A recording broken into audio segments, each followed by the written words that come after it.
Hello, Facebook. Happy Monday. I'm going to be bringing a live video today about the topic of why people don't change. And it was inspired by a question that I got. This woman had asked me because she's working on herself. She's in her personal development journey. As she put it, she's coming into the light. And her husband, or partner, is in the dark. And she was asking, what can I do to bring him into the light? How can I help this person come into the light? How can I help this individual join me in the light? So this is something that is very personal to me. I've been on my personal development journey for a while now.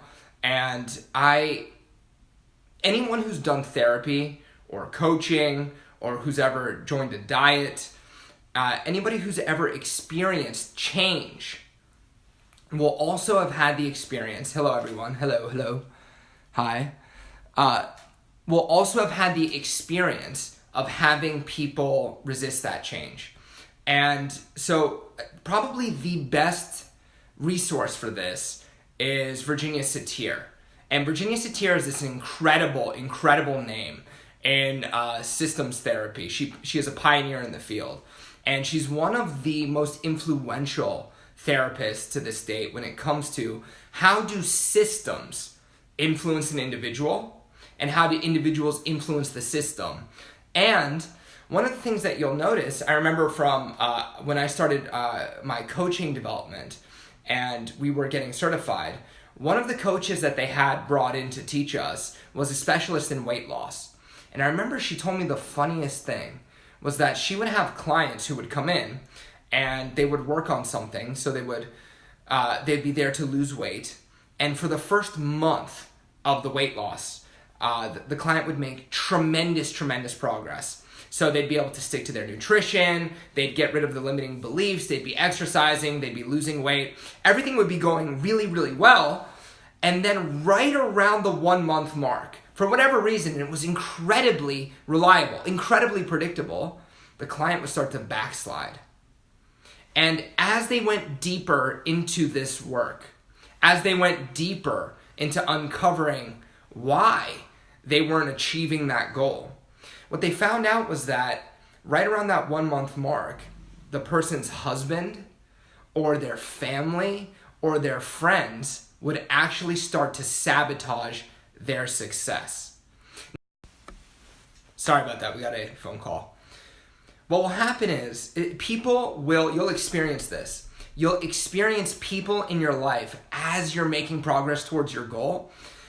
You'll find that they give you resistance. People who love you, people who support you, people who want the absolute best for you are going to give you resistance as you're on your way to your goal. And they're not doing it consciously. They're not even aware that they're doing it. So what is this? Why is this happening? And what can you do in order, number one, so that you continue to grow, so that you continue to evolve, so that you can maybe begin to influence that person to begin to grow themselves. And so this is a very delicate thing that we want to begin to build some awareness around and cultivate this awareness so that as you start to change, you can actually be that type of person that lifts others up around you rather than making them feel bad about who they are and where they are and the choices they've made.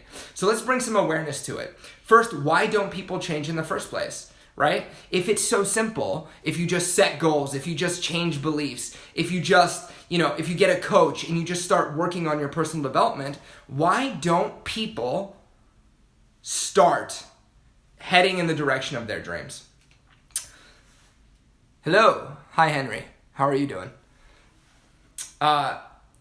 It's because of this. And this is another Virginia Satir quote. So Henry, we're talking today about why people resist change, and more also when you start to change, when you start to grow, you might experience feedback or resistance from your system, friendships, family members, spouses that might actually push back on you. I remember I was working with a businesswoman who, she would start to do the development. She would start working on herself. She would start doing the aspects of the coaching. And then as she would do it, her husband would come back and tell her, why are you doing this? Why are you doing that? That's salesy. Nobody wants to be sold to like that. And he would actually undercut every single step of her progress along the journey. And what we want to do here is build awareness and understand that actually he was coming from a place of positive intention. He was coming from a place where he was trying to help her. But even more subconsciously than that, there are specific reasons why you're going to get feedback from your system. And the first one is people like the familiar. Virginia Satir said that people would rather stay with what's familiar to them than to face death. The need to stay consistent in your life with who you think you are, with the things that you do, consistency is the strongest need that you have inside yourself. That's why it's so hard to change a habit. That's why you yourself, having worked on this area of your life for personal development, the first part of this video, I just want to build empathy in you for the people in your life. Think about how long it took for you to decide that you needed to change. How long did it take you to finally, after being fed up over and over and over again, whatever your reason was, just think about how long it took you to finally come to that place where you decided you needed to change. And that incredible amount of either suffering or maybe you got inspired. But remember, you didn't just naturally all of a sudden spontaneously decide that you were going to come out and achieve the best version of yourself. It took pressure. It took, you having your enough is enough moment. It took you getting massively inspired. So remember that. We love consistency. And just remember, when you think about these other people, just remember how long it took you to come to the decision that you needed coaching, to come to the decision that you wanted to step into the light and move away from the darkness. Now, that's an interesting metaphor. Maybe we should really think about bringing the darkness into the light, but that's off topic a little bit. So the first thing that you have to do is become aware human beings love consistency. Now, when you change, you're taking their consistency from them. As you start to grow, you're robbing people of that consistency. And that creates anxiety. That creates anxiety. That also creates a feeling of uncertainty about where do I stand with regards to this person. As you begin to mature, as you begin to grow, as you begin to develop into this more powerful representation of who you can be, people are going to wonder if they're going to matter to you. People are going to wonder if they're going to be loved by you. So remember that water tends to seek its own level, and that you're in those systems with those people for a very particular reason. And you probably created that or attracted that at a particular stage of life. So water seeks its own level. And as you grow now, those people are starting to wonder whether they're going to be loved by you, whether they're going to be important. Are they going to matter? Are you going to steamroll over them? And you're taking away their certainty. So it's incredibly difficult to be around somebody who's changing. So the first thing you have to do, you have to develop and cultivate awareness and empathy for that person that you're changing for. Now, I know if you're watching this and if you're somebody who works on yourself, usually you care very much about other people. Usually, people who get into personal development, every single one of my coaching clients, every single one of them wants to help people. I do something called a values elicitation now. And a values elicitation is where you take the things that are most important to you in life. You take the experiences that you want. You take the feelings that you want. You take the desires that you have. And you find out exactly what those are. And the goal is to bring your life into alignment with what you desire most. Now, with coaching, this is a very easy process to do. But when you're growing, and what the point I was going to make about that was simply that the people that I work with who are in personal development, their values are usually to help people and to give back. So how can you grow? How can you continue to grow and evolve and become a more dynamic representation of what your actual potential is, right? And potential by itself is a very interesting topic. If I ask you, are you achieving your potential? You know the answer to that question. So that is indicative that there may be more that you're capable of, right? Now, how do you become that person who can grow, who can achieve, and lift other people up so that they don't feel uncertain, so that they don't feel undesired by you, insignificant, unlovable, etc.? Well, number one, we start with empathy, right? So remembering that as you continue to grow, that system is going to feel uncertain about where they are. The other thing is that people like people who are like themselves.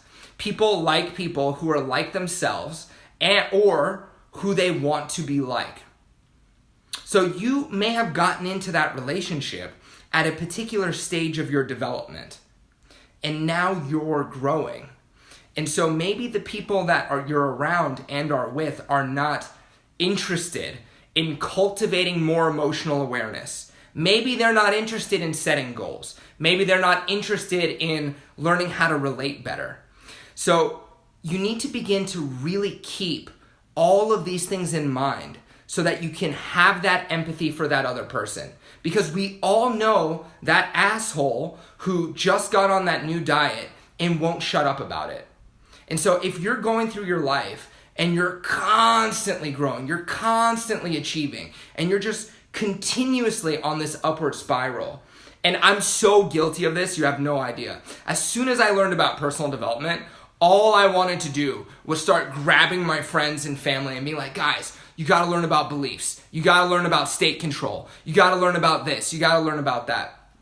The fact of the matter is, most people just aren't interested. They're just not. And it's not because they're bad people, and it's not because they don't want to improve themselves. There's a presupposition in coaching that everyone is doing the best they can with what they have. So everybody is simply making the best choices that they can with what they have. So I want you to have that empathy. Okay, that was step one. We have the empathy for them. We know that as we change, the system starts to get a little nervous. We're taking away their certainty, which is a base human desire to feel certain. We know it's going to make them a little uncomfortable. We know that they're going to be uncertain about where they stand to us. Are they going to be loved? Are they going to matter? The roles that we've been playing together in our relationship, do they have to change? And if they change, what does that mean? What does that mean about me as we change? Okay? So you have your empathy. Don't be the dick.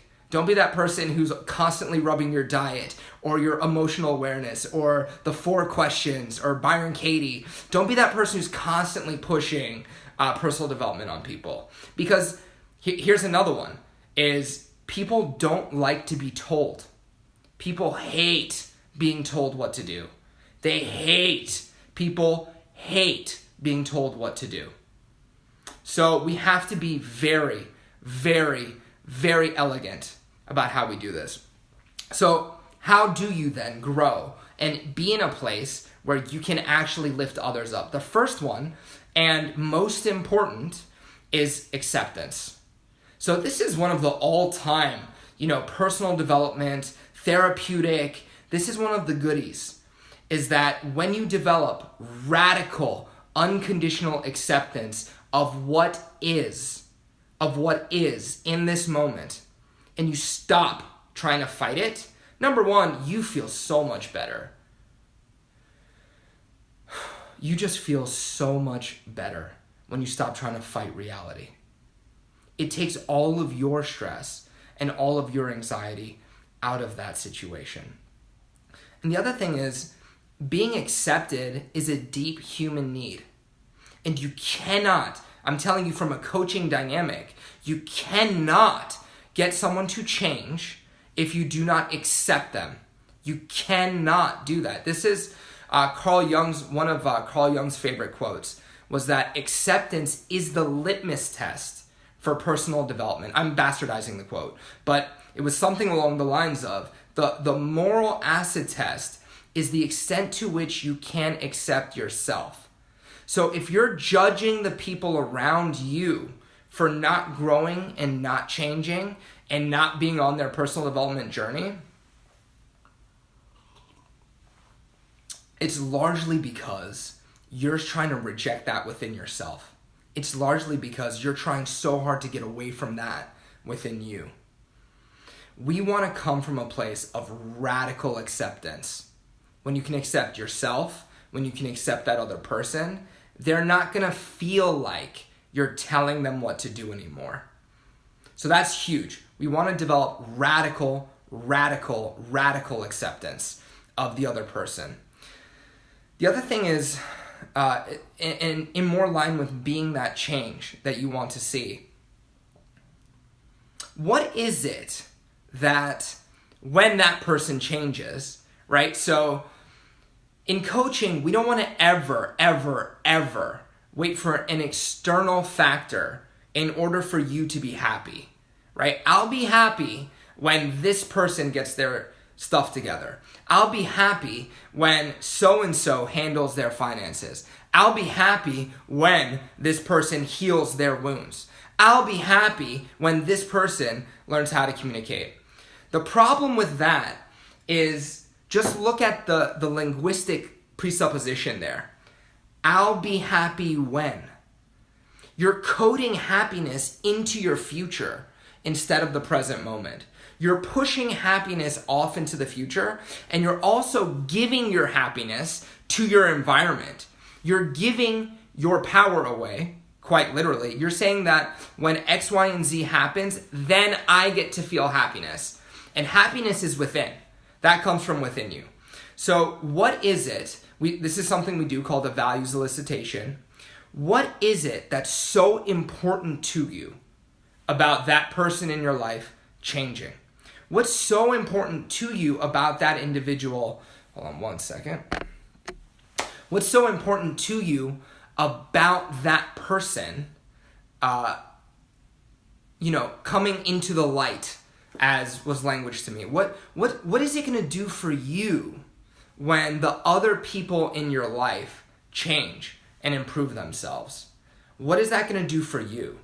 And I'm just, role playing here. But let's say you have a spouse and you are working on yourself. And I'm just going to use the context of emotional well-being and communication. And you're learning to master your emotions and you're learning to be a better communicator. What is it going to do for you when your spouse learns to do those things? And so typically people will dive into a story about how it's going to improve the relationship, it's going to do this, that, and the other. Okay, great, that's all true. But what is it going to do for you emotionally? What are you going to feel when that happens? And when you can tap into that, so it might be love. You might feel more love. You might feel more connection. You might be happier. You might experience more joy. But whatever it's going to do for you, if that's happiness, if that's love, if that's joy, if it's significance, if it's peace, you want to become that first. So before we even worry about that person, find out what them changing is going to do for you, then embody it. So if it's going to make you happy, you become happy independent of their changing. Now, that's easier said than done, granted, when we're in relationships with people. But when you do, you will have so much more influence in that dynamic in the way that you want. And you're going to be happy, which is ultimately the point, right? That's ultimately the point of you trying to get them to change in the first place. Find out why it's important to you, what it's going to do for you emotionally, and then start by embodying that first, all right? The second thing to recognize, and this is true of any change anyone wants to make.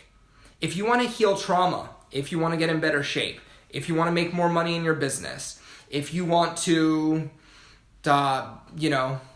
travel the world, in order for you to make any change, there has to be desire. There has to be desire attached to you doing that thing. So you have to understand, what is it that person, what is the desire, what is the value that person is going to get by making the change? And you cannot make it cannot be your value. If you're going to lead someone, if you're going to inspire someone to really change their life, you need to work within their map of the world and not within yours. So until you can tell me why that person is going to be so much happier in their map of the world, not yours, their words, not yours, their values, not yours, when they change, you're not even close to influencing them. You have to know what their core values are. You have to know what matters the most to them. And then, if changing is going to allow them to meet those values, now you're beginning to learn how you can influence that person to create that life. The other thing, and this is the last thing I'm going to leave you with, is to recognize that every behavior, every single behavior has a positive intention.